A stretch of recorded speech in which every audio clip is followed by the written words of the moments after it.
You're listening to Parasearch UK Radio. News, views and reviews from the world of the paranormal from across the UK and beyond.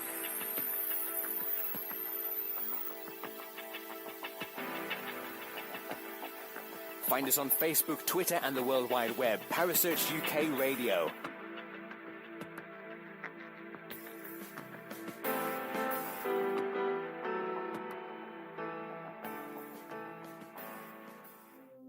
The views and opinions expressed by presenters and guests are their own and do not necessarily reflect the official policy or position of Parasearch UK Radio or its affiliates and sponsors. Listener discretion is advised.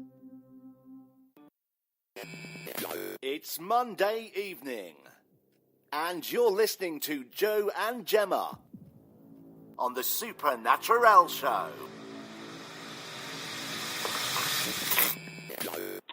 Welcome to this week's episode of the Supernaturelle show. You are myself, Gemma, and we have the absolutely gorgeous Joe. Hi, Joe. Oh, bless you. You always say that. Well, that's because it's true. Yeah, hi guys. Welcome to this week's show. So, how have you been, Joe? You had a good week? Yeah, it's not been too bad, to be fair. Just, Mark's off on his jollies somewhere. I don't know where. So, where's Mark? Is he still under the sea? Somewhere, I think. I'm sure he'll be all right. I just want to. Under the sea. I was just going to crack out into singing The Little Mermaid then, but I thought I'd rather save our listeners their ears. Oh, it was so technical, the first I thought. No, how's your week been? Yeah, not too bad. Just going with it as you do. It'll soon be the weekend.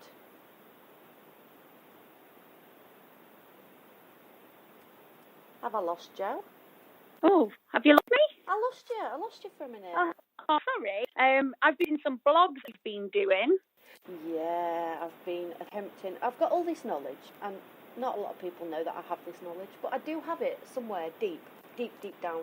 You have to do a bit of digging to find it, but it is there. And I just thought, I'm not very articulate. I have my moments, but as a rule. So I'm going to attempt this week. So you didn't do it. So off I popped on my little merry way. I did it. It had a group effort, though, in all fairness, because... That's good. That's how you learn, isn't it? Well, yeah, you see, I'm not a born writer either, so, I come up and then I draft off a few, I'm like, here we go, guys, it's met this week. Yeah, well, I've been reading them, and they are brilliant. So if you guys who are listening at the minute haven't checked out Gemma's blog, please get online and have a look at them. It's fantastic she's written, so well done, buddy. Thank you, darling. I can't remember how many people have actually read this.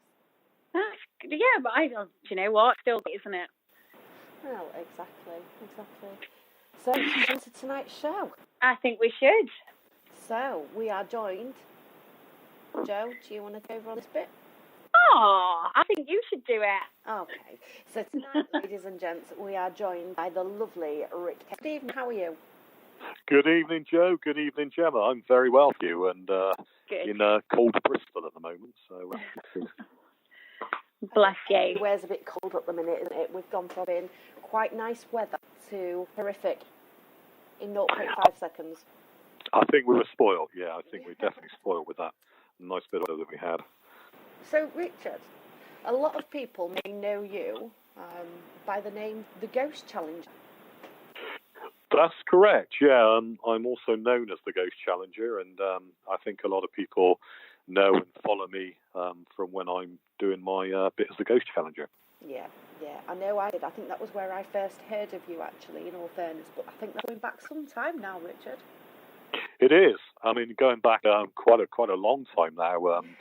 I think I started doing the Ghost Challenger probably about over 10 years ago when I started to do that, actually. So where did the whole Ghost Challenger come from? Well, I used to, like everyone else, I kind of started off running a group of people. I mean, I've been interested in this since I was knee high, and I've always loved it and enjoyed or had an interest in the paranormal. And I kind of thought, long before these TV programs came on our screens, I thought I'm going to probably get a group together and we're going to investigate. And I don't know. Then I decided, no, I'd rather do it on my own. Go back to being solo. And I decided from that to go solo. And I remember I actually it was Uri Geller. I was privileged to meet him in his home. And he said to me, "Now you're called Ghost Challengers." He said, "There's a lot of teams out there, Richard." He said, and he said, "Have you ever thought of doing stuff solo?" And I thought, well, yeah, I am. And as I left his house, I kind of thought Ghost Challengers, the Ghost Challenger, Karen Alant, and it all kind of fell in place from there, really. Yeah. You see, I think we all started off the same way, really. We've all had some form of a fascination with the unknown from, well, most of us a young age. I mean, for you, Joe, it's slightly different, isn't it? Because you've got the mediumistic skill, so yeah, slightly different. But again, same thing for you, though, wasn't it? You are a medium, but yet you still have a fascination with what is it, how does it come about, etc., etc. Yeah, I think you've got to have that, though, haven't you, to keep an open mind? Because I want to know where my gift came from. I mean, I think I've got a good idea of where it came from because my grandmother was a medium. My mum's very sensitive, so it's kind of that whole, why have I got this? Why hasn't everybody got it, sort of thing. But I think a lot of people do have it. They just don't know how to use it. Yeah, I think that's another case as well. Would you agree with that, Richard? I think, yeah. I mean, if I think about my own experience, when I was a child, I used to have this feeling, and Joe may understand where I'm coming from, and even yourself, Gemma. I used to go to, my mum was unwell, so I stayed with some friends, and they were a lovely family. There's nothing wrong with the family or anything. But there was a particular room in the house, and I didn't want to go into that room. And I was only a child, and there was no reason for me not to want to go in there. Nothing, untoward or terrible. But I just had this kind of feeling about this room. I want to kind of go back almost and visit that house. And from a child, I did have those kind of little feelings, and I couldn't really explain where they were coming from.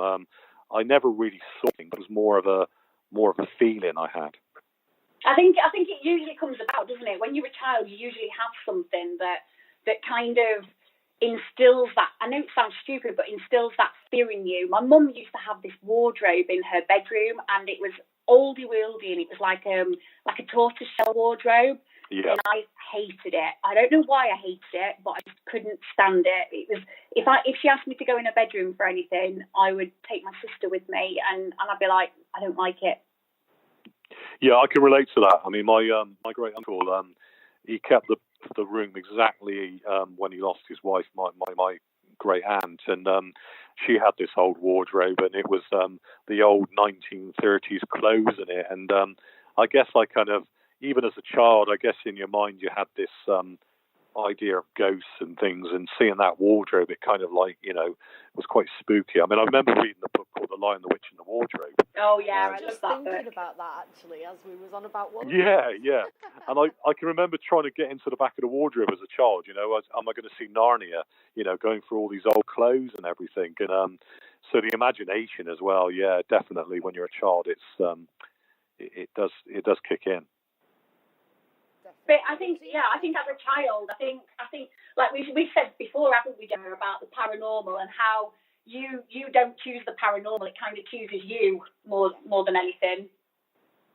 Yeah, it's strange. It really is strange to explain how that happens.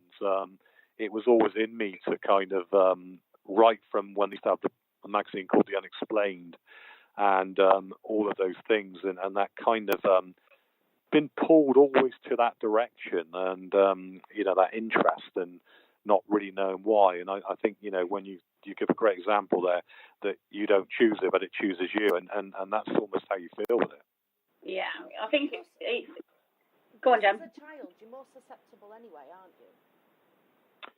Yeah, I think because some people do say, I don't know what you guys think of this, but some people say when you're a child, you don't have all the pollution of when you're an adult, all the worries, all the bills, all the things. So therefore, some say more susceptible, some say you're more open-minded as a child. I mean, they're still looking into all that, but it does make you wonder if we lose that childlikeness in us sometimes, and we get bogged down with adult life.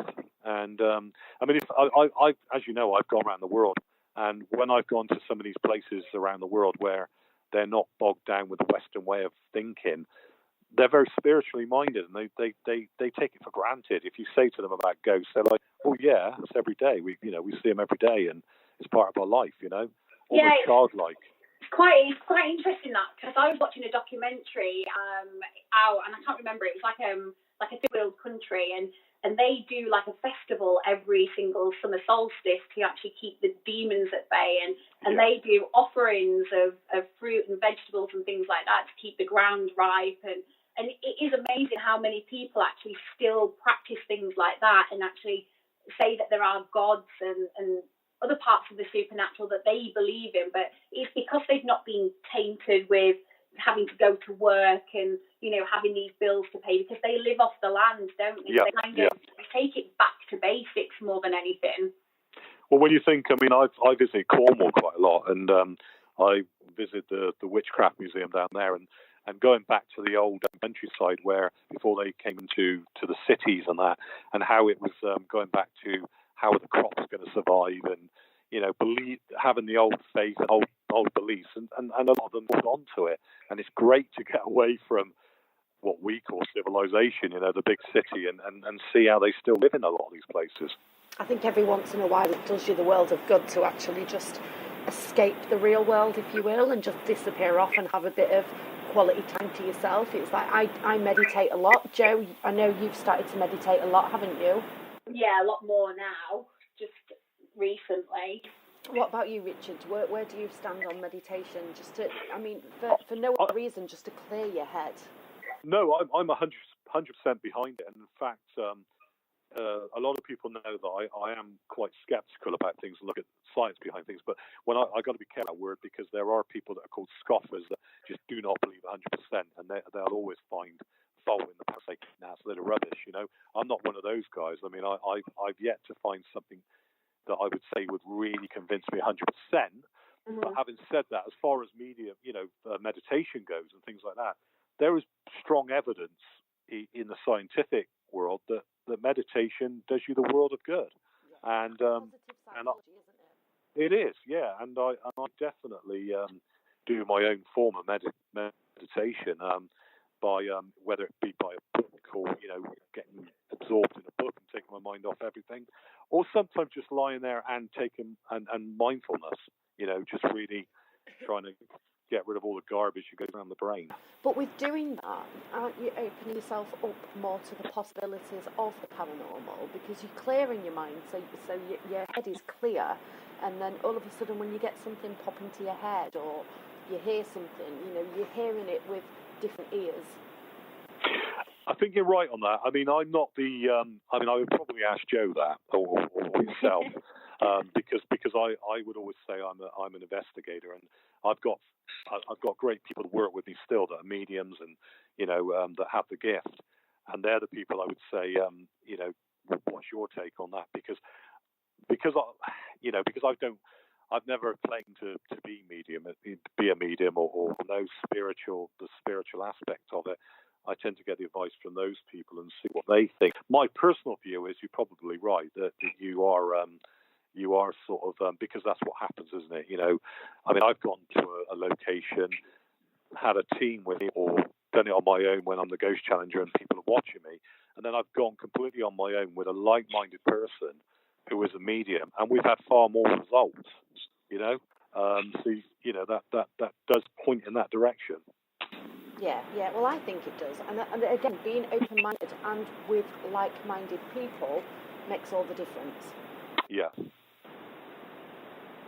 I think it's important. I think all this about being a skeptic. There's this immediate people get worried about that because they think somebody that's skeptical is going to be somebody that is just going to say no, there ain't no ghost. When we die, that's it. End of story. Well, nobody. I'm skeptical, and Joe's medium, but yet she's still skeptical because at the end of the day, if you're going into something assuming that everything that happens is paranormal, you're not getting a true reading, and you're not exactly back it up with any facts, are you? Exactly. And I think that's the thing. It's just getting that over, because I've got a friend who's a medium, and she's skeptical, but I've had people say, "What do you mean skeptical?" Because they don't really get the word skeptical, because what we all know the scoffers, we all know the ones that, well, I don't believe in ghosts. You live, you die. Well, what evidence you got? Well, I don't know, but I just know they're in such a thing. We all know those kind of people. Yeah, and do you know what? There are. Go on, Joe. Yeah. There are a couple of people in the industry who have spiritual experiences and then still claim that they're skeptical, even though they've had their experiences that they cannot physically explain. So why say that they're 100% skeptical if they're not? Do you think they do that because they're almost trying to get over some kind of image it's a lie, isn't it? Exactly. I think, it is basically, I think, to kind of give them that credibility, isn't it? And throw it out there, but a lot of that is to keep up appearances, isn't it? Yeah. I mean, I've recently been on a radio show, and they were quite skeptical about things, and I'm going back on that show. I was a bit disappointed because I didn't quite get my point over on it, which I will do next time I go on there. And somebody said, well, you almost sounded like you were completely closed to it all. And I said, no, I was trying to get that over. And sometimes it is difficult with radio. You sometimes, they, like any media, they will almost, they'll shut you up and paint you as you are, and the whole complete wrong picture comes out. Therefore, I like to go back and say, well, look, I wasn't saying that, I don't think there's something going on out there, because there is. I mean, we're going back years and years and years, and we're going back to biblical times when people saw things, and I said it before, royal family. I mean, they have experienced and seen things. If people want, I'm not saying that we necessarily are dear Queen credible, but I mean she is, but if they say the royal family, if you want anyone, I mean police officers, anyone. Again, people in various roles, even military, they've all these people have seen or experienced something, and surely it's worth finding out why that is. Oh, there's so much documented evidence of such things anyway, isn't there, Richard? I know I've got into, I'm a bit of a bookworm anyway, but I'm well into reading at the minute, and I'm going through a plethora of books from cryptozoology to UFOs to paranormal. Nothing is out of the ordinary, and I think you have to be open to the possibilities of what else is out there. If there's a chance that the paranormal is real, because let's face it, as horrible as it sounds, and like you, I do believe that there is something that happens, but we have no proof yet that a ghost exists. There is nothing. 100%. I know, and it really does. I mean, I saw it somewhere. I think somebody said they've now got 100% proof that they photographed a ghost, and people making wild claims like that is, it's frightening. I had a clip sent through to me the other week. Ghost caught on camera. I'm sick of seeing those, because it's the same guy who does it. Yeah, it is. And I spent all the time watching it, and then I'm like, well, where is this ghost? Because all I've seen is airborne particles and camera-like flash. Exactly. And I think what it is as well, people watch TV shows and think that they're suddenly qualified to be an investigator in this field. Yeah. Where there's so much that you've got to learn. I mean, I read books on, get the right word now, neurology, and from neurologists. I read books on psychology. I read books on, all sorts of kinds that you wouldn't even believe, but you probably know this. You go down completely strange avenues to just have a mind or to see it from every kind of perspective and understand that, And somebody watches TV and they see them with their gadgets on TV. Oh, well, that's all right. I can do this. I know the answers. Well, you don't. Yeah, you might know. You might think you know the answers, but what can you back it up with? Yeah. And there's a lot of that lacking. sometimes it can be so frustrating.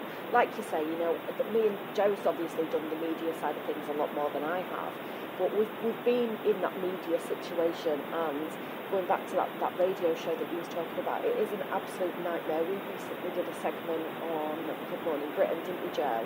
Yeah. Yeah, I saw that. Fantastic. A 5-minute segment to put out everything about the paranormal isn't never going to be able to do it. And it's hard. It's so hard to get your point across. I mean, the main thing that we wanted to do with that segment, Joe, was just to prove to people that we're not out there to rip people off. Not everything you hear about the paranormal is faked. No. People out there that do research, that do spend so much time on trying to outline the fundamentals, if you will. Exactly. And I did see that, and I think I mean, I myself, I'm not just saying that because I'm on the show, but I think you did really well, and I know what it's like. You want to get so much into 5 minutes, and it's impossible. And I think sometimes these shows almost want to set you up to kind of, give that. Be a loon, don't they? They want Yeah. some sort of batshit crazy person, and then when they're like, oh well, actually. Maybe not. Yeah. Well, I mean, I was offered a Channel 4 kind of series on television, and it was going to be done like, it was all sounding okay, and then they said, we're going to do it like Louis Theroux. This guy's going to look at you, and he's going to be kind of almost laughing at what you do, and I said, no, I don't want to do it. Yeah. And there's so much out there trying to make a mockery. Exactly. Yeah. Take seriously. And if they realise that, and I think that's the thing, it's the same with a lot of subjects in the world, that there are those that let you down in the field or whatever you do, and we have to rise above it. Those of us that do it seriously and take it seriously, we have to just hold our head high and continue to do what we're doing. It's that battle on regardless scenario, isn't it? It is. You might feel like you're fighting a losing battle from time to time, but carry on, you'll get there in the end. Yeah. So where are you at now in your journey then, Richard? Are you currently working on anything? Well, there's a lady called Annabella Cordozo. She's written a book, and it's Electronic Voices, and she's based in Portugal. And she's working on the old, you probably remember Breakthrough, the old book, and about EVP. And she's been doing sort of work with electronic voices, been having EVP voices coming through on devices. And the work she's doing is a bit unusual, a bit strange, because what she's claiming is that on the other side, there's almost like another channel. Like now, to people that don't believe in this, they're going to completely say this is rubbish and silly. But to us that investigate, anything's possible. And she's saying that the voices are saying that they're using almost like a radio channel over there to communicate with us. And all the people that once investigators, in the field are trying to break through to talk to us. And her book is quite fascinating, and I said I'm going to go over to Portugal to see her and interview her. Electronic Voices. You don't quote me. I should have the book in front of me. That's awful, isn't it? I believe that's the book. Yeah, Electronic Voices. As much as what you've just said, that's not exactly a new thing either, is it? You've got no. When you think back to Marcello Bacci. Yeah, Marcello. Yeah, you see that is something that has already been covered as such. Yeah. And the voices coming through from a different channel, a different radio wave, etc., etc. That's not exactly new either, is it? When you think of Eamon Van Harris, for example, he's pretty much doing the same thing with his Sure. machine. So it would be really interesting to actually read her book and then see how that differs. Well, she's worked with she's worked with a lot of people from Society for Psychical Research, and she covers the groundwork that other pioneers in the field have done. And I've spoken to Evan, isn't it? Eamon. Sorry, I don't having a 5-minute senior moment. Then I think I've spoken to Eamon, and I've spoken to Eamon, and I said, and he's quite. I know he was quite interested, and I know I was talking about him maybe going with me to talk, because what he's doing is fascinating as well, and I'm quite intrigued by what he's doing at the moment. So yeah, it's not really anything new to what's been done before, but I'm quite intrigued to go over to Portugal and record it. See that she works with the SPR as well. That is quite big, because they're the elite of the elite, aren't they? I'm a member of the SPR. Yeah. So I have access to their research.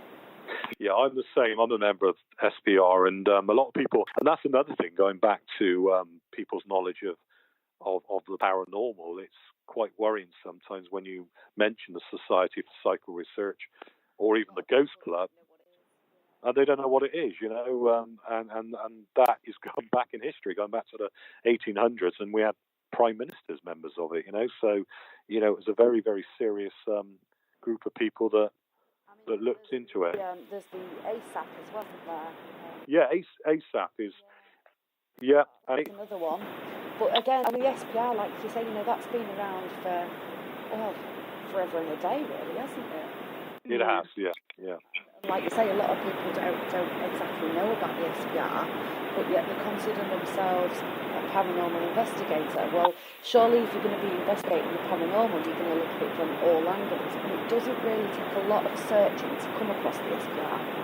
No, it doesn't. No. Especially when you think that the SPR was involved in Enfield, which was one of the biggest hauntings. Exactly. And not just that, though, is it? It happened with Borley as well, Borley Rectory, before that burnt down, and we all know that it's a significant year for that this year.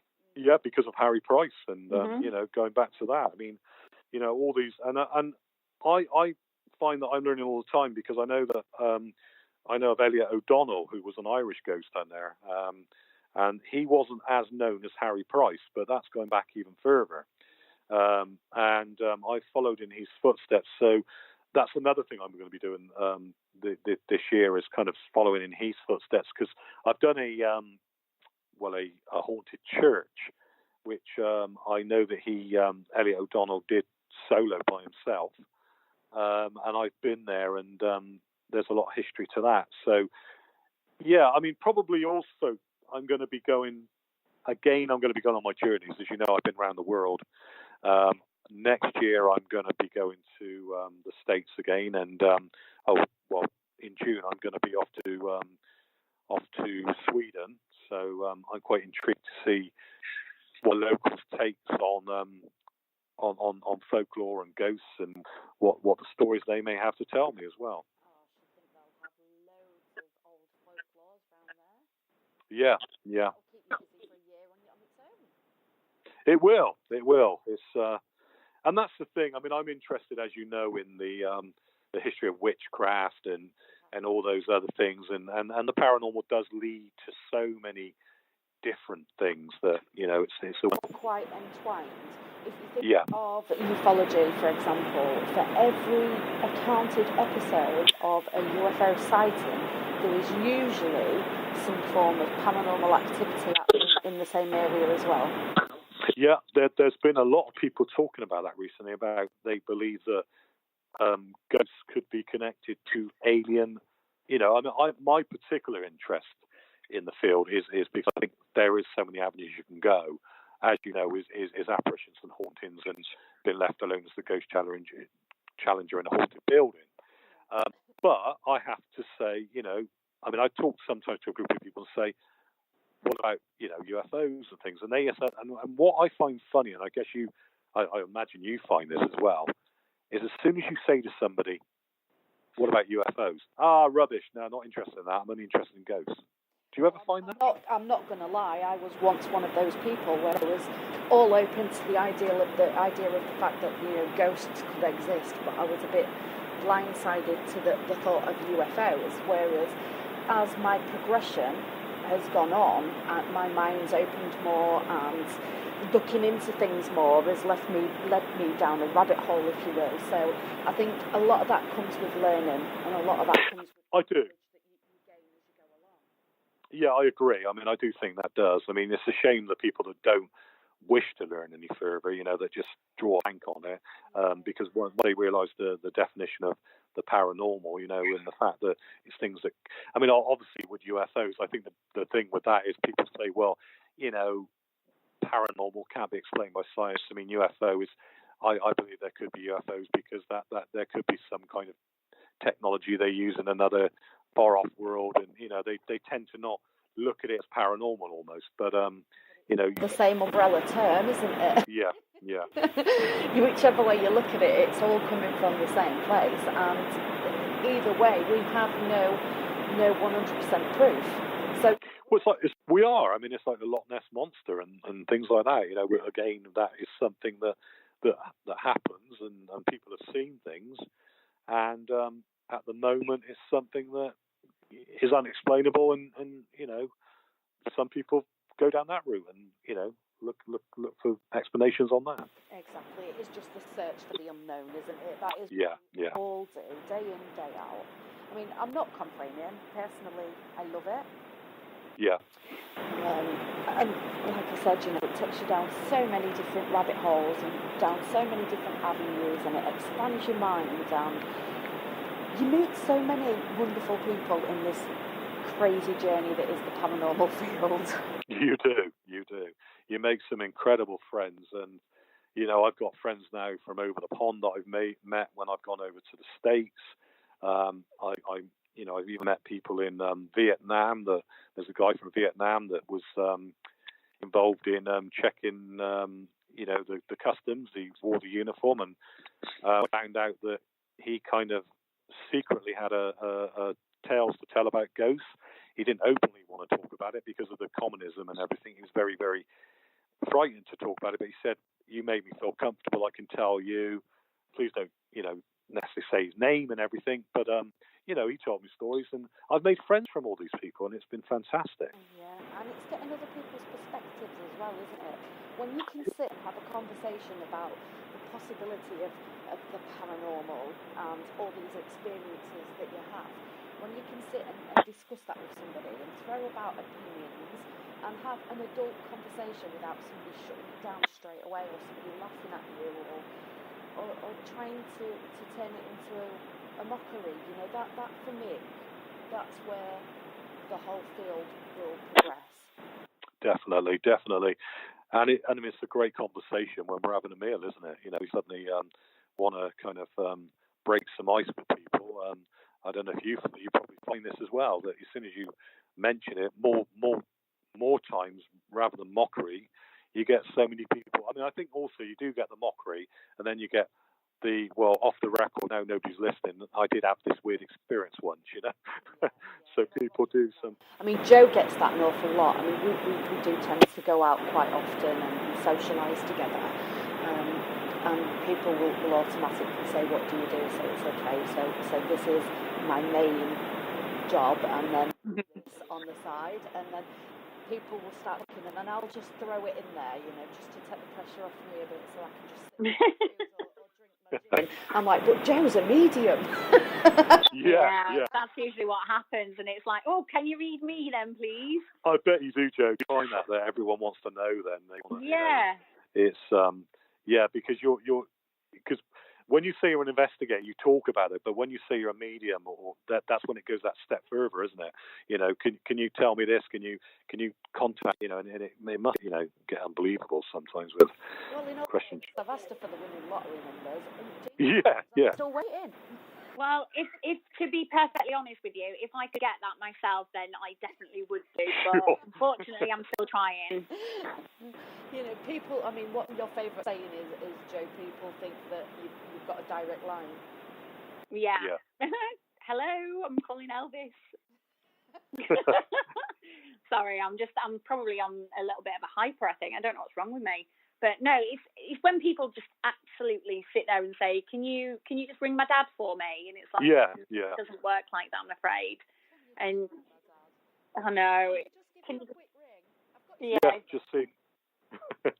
It is interesting though. It's like, I mean, obviously we mentioned Mark right at the start, didn't we? But he was quite sceptical, but now he's like, there must be something, must be. So I'm quite lucky, really. Yeah. What's your wife think about it, Richard? Sorry. Go on, Joe. Go on, Jem. What were you saying? I just said it's what that something is, though, isn't it? That's bit to prove. Yeah. How does your wife support you in what you do, Richard? She does. I mean, it's funny because my wife is she doesn't believe in any of it. But having said that, probably been with me, she's starting to, that was a bit strange. That was a bit weird, you know. But I often joke about that because, you know, sometimes it's good that your other half isn't as interested in the same subject as you are. And I know a lot of investigators have said that their partner's completely different to what they are, and it works well because, you know, if you want to be grounded, that's what keeps you grounded, you know. But having said that, you know, yeah, she 100% supports me. But I'll give you an example. I mean, we had a really strange experience, and you know, you can go out to all these locations, and things just don't happen, and then suddenly something personal happens. That's when I find things happen. And we lost my father-in-law, and it was, you know, obviously very sad, very tragic. And he didn't leave a will because he was quite an independent person, and said, I'm not going to leave a will, you know, don't believe in solicitors. So I jokingly said one night, I don't know, Ken, we got to get all this sorted out now. And my iPhone started ringing, Bristol Crematorium, and I thought, is it Siri? And it wasn't Siri, and it wasn't the last number on my iPhone. So that was weird, that was strange. And I laughed because I thought that's the sort of joke that's the humour of my father-in-law. He would have said, well, I don't know, you better ring the crematorium. That's where I am now. You know, that's how he would have joked. Yeah. So I told my mum, I said my mum there. My mum came to mind, and bless, she's on the other side now. I told Sarah, and Sarah turned around and she said, well, that's strange. That's weird. And then she said to me, but the other day, she said, funny enough, she said, my phone keeps turning on in the morning. I said, well, I'm not switching it on, as you know. And, you know, she started to say things that she would never normally dream of saying, you know. And so, yeah, she's becoming more open to possibilities, I think. But again, though, like you say, you know, living with you, I think when somebody's into the paranormal and passionate about it, like you obviously are, when you're in that situation, day in, day out, I think it does tend to come through. Yeah. I think my son's going to be quite the little investigator, actually, as he gets that bit older. He's definitely. He's got it though, hasn't he, Gemma? Because he just absolutely loves it. It is one of his passions, and you can clearly see that when he's been out with us. Yeah. It is lovely to see the next generation coming through. Well, I think that's the thing, isn't it? I mean, you know, I think children like to follow their parents. They like to, you know, people say, you know, I mean, it's a funny thing really, because I was brought up in a religious family, and my parents didn't really force any religion on me. I wasn't heavily indoctrinated, you know, but I still have a little bit of feeling towards that particular religion, you know, you know, in a positive way because of them, you know. And I think we do, you know, children will, and our partners and all that, they see us having that passion, and they develop the passion themselves. Yeah, definitely. I mean, there is a lot of no, sorry, I'm lying. There's not that much stigma anymore, is there? It's not so much of a taboo subject, the paranormal, whereas years ago, you know, to sit in a conversation like we are, it would have been unheard of. Yeah. Definitely been frowned upon. Well, I think there are still elements of that around, because I've had I mean, I've done a location. I raised money for a church conservation trust, and the real lovely Christian people there were lovely. They welcomed the money that was going towards the church conservation trust. We didn't. I said no to just out of respect, even though my feelings on those things are completely different, more scientific. But I said no to things like Ouija boards and stuff like that. Out of total respect, go there, do a talk about hauntings, and if people want to see if they hear a ghost, hear a ghost. It was just that simple, because out of respect for that particular place. But there were people that, even though we were raising money, they liked the fact you raised money, but they were like, I don't think those things should be touched upon. I think they should be. And you could see they were the kind of very close-minded Christian type of, that went back to when the witches were persecuted, and so, a lot of people are scared by it, though. Do you not think that's a lot of the issue? I think it is. I think there is a lot of people that fear that, because you watch a Hollywood movie and you see people getting possessed left, right, and centre, and I think they think this is what's going to happen. The amount of time. That's going to happen to me. I'm going to be the next. Yeah. Ouija board film. No. And I always say to people, as long as if somebody's got a, I'm not saying that you discriminate, but if somebody has got very deep psychological problems that at that particular time, maybe it's not for them to go that particular evening, because of the dangers of the power of suggestion, the thought, what could happen. But go there with the right reasons, right intent, you're fine. There's no worries. So set your intentions. Go with the intentions of how you move. Like you say, psychological can have such an impact on what happens on an investigation. It's unreal. The power of suggestion, again, that is huge. Yeah. That's rife, isn't it? And even down to the equipment that you're using, like you're saying about Ouija boards, out of respect, you didn't use Ouija boards in that specific area, or location, sorry. But yeah, in other locations, would you use a Ouija board? I personally, because of the horrors that go behind it and things, I tend to, I use them in a very controlled environment in training and stuff, but I'm very loath to use them, and because of people's fear and attitude towards them. I personally believe in the idiomotor thing that, you're often pushing a glass yourself. I believe a lot of that's happening. That's where I go from a scientific perspective. But I also know that there's such this ingrained almost fear and worry of that you're going to be contacting the lower entities, as people seem to believe. That Zozo is classic of that. Zozo is something that's been mentioned over the last 4 years, no end, and it's purely on the back of one TV show. Yeah, definitely. I think when people do things like that, though, they automatically assume the worst is going to happen, though, don't they? They do. At that point, you've already setting your intentions for the night, so exactly you're already reducing that fear. So what's out there is fear. So what you're going to get back isn't going to be unicorn sparkles, is it? Well, exactly the same with people that rush into, if they do events, and rush into saying to people, "We better give you protection." That can be straight away very detrimental to people's health by saying that straight away.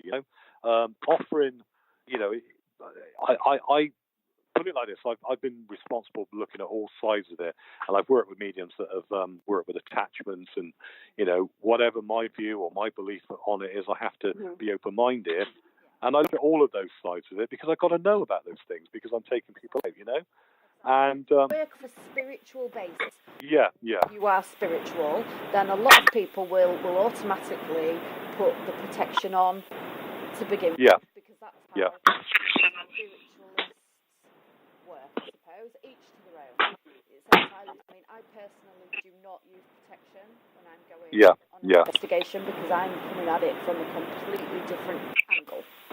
Yeah. Again, you have to respect all the different different ways in which you can explain paranormal from.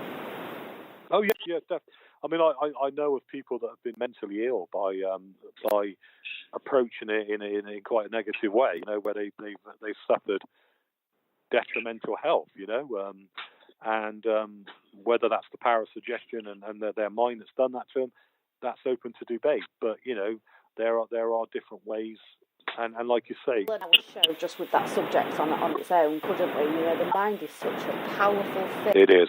You don't tend to realise how powerful it actually is. I mean, it's something I kind of also did once. I mean, I went to a location and people knew that I was training people. And I told them a completely fabricated story about the location. And then I recorded how they reacted at that location. And the mass hysteria that happened, and I calmed everyone down and said that was all fabricated, by the way.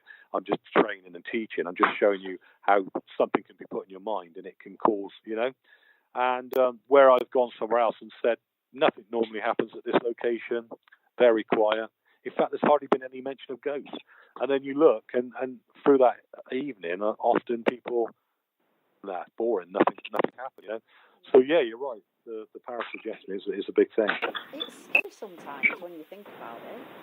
It is. And I suppose when you think of all these cults, how do they get people to join the cults? Well, it's exactly that, isn't it?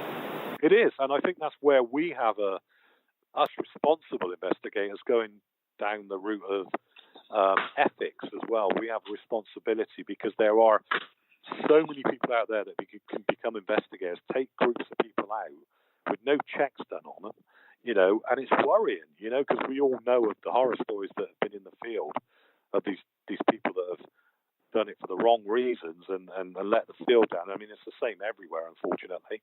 Again, up the minute that on its own, isn't it? It is, yeah. Posts out weeks back about locations fabricating history to sell it to paranormal teams.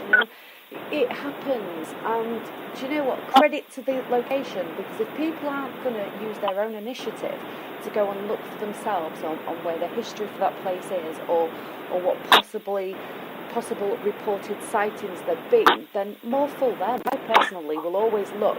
I might not look into the history, but I will always look if there's been any reported activity, any reported sightings. Has there been anything that makes me want to go to that place?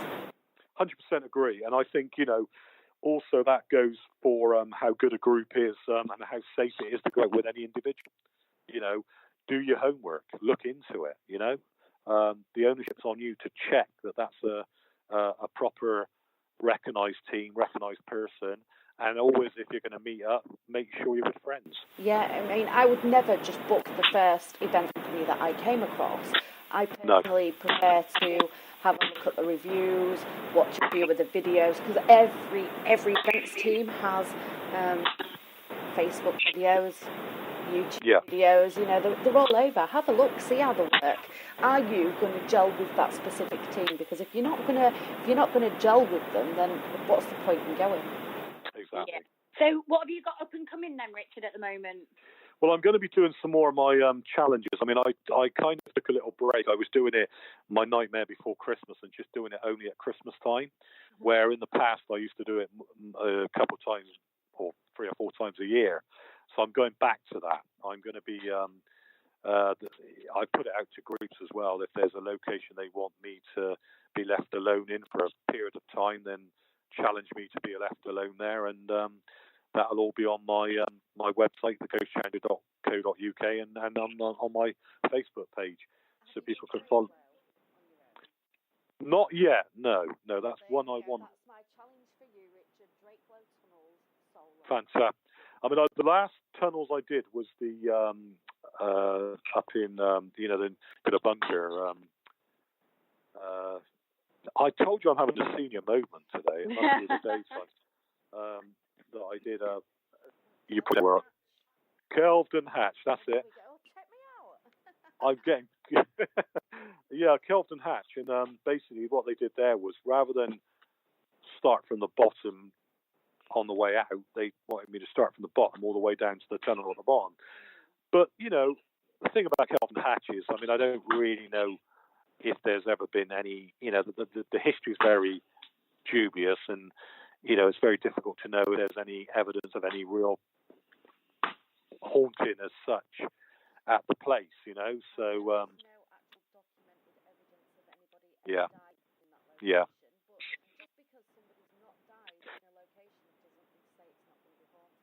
Very, yeah, very true, because the place could have meant something to that person, and they could well be revisiting that place. So there's all sorts of reasons. But yeah, I've done that. But the Drakelow, I'd love to do, definitely. That's it.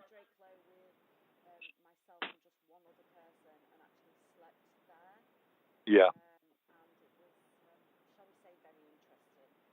Yeah. I mean, that, again, going back to solo, I mean, people say to me, oh, you're in trouble, you do it on your own. And again, it goes back to your thought of mind and how you think. And I go in there with a responsible attitude. I make sure I do everything responsibly.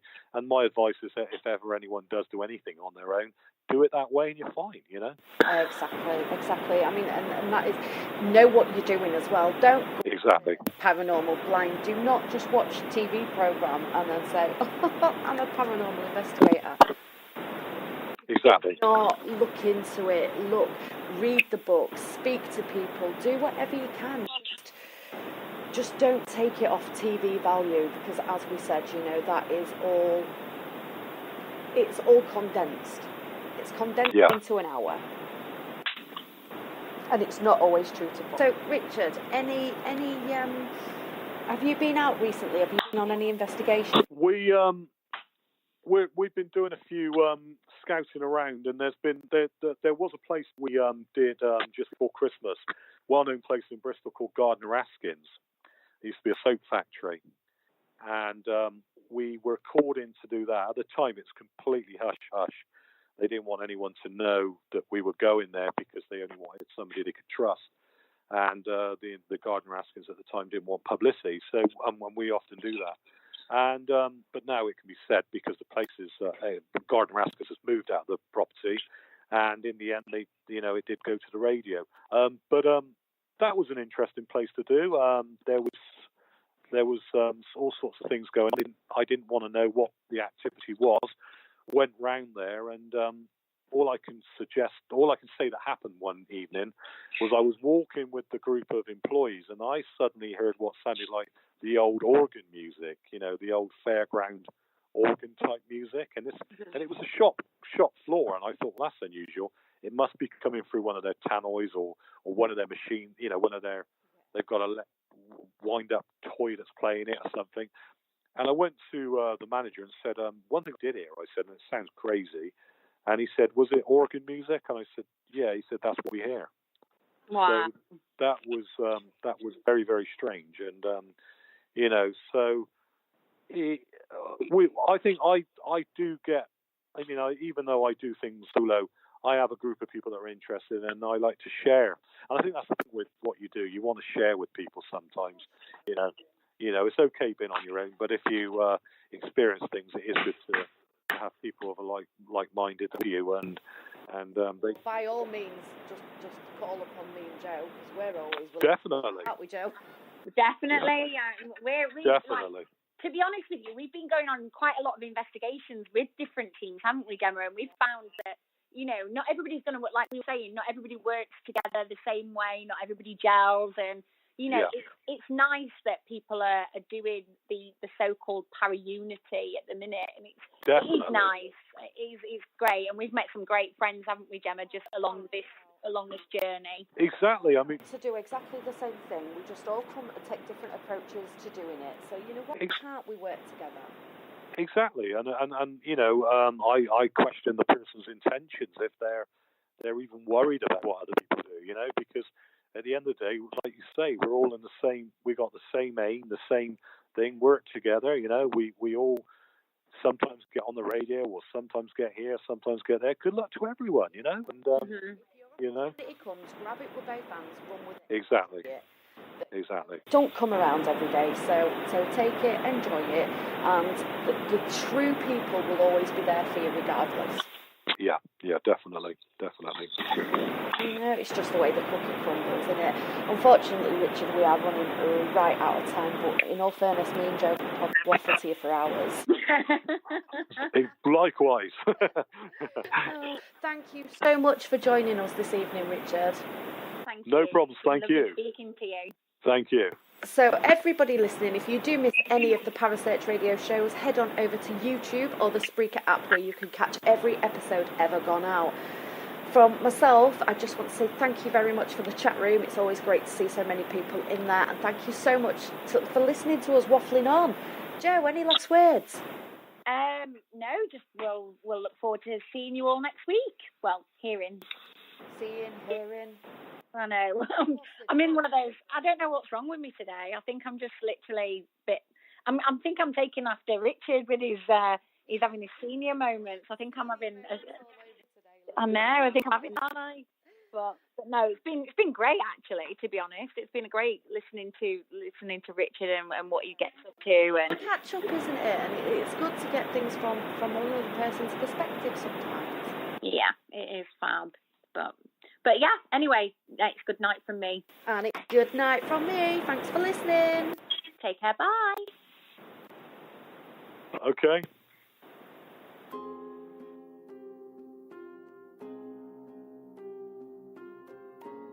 Thank you for listening. Don't forget to join us for more shows throughout the week.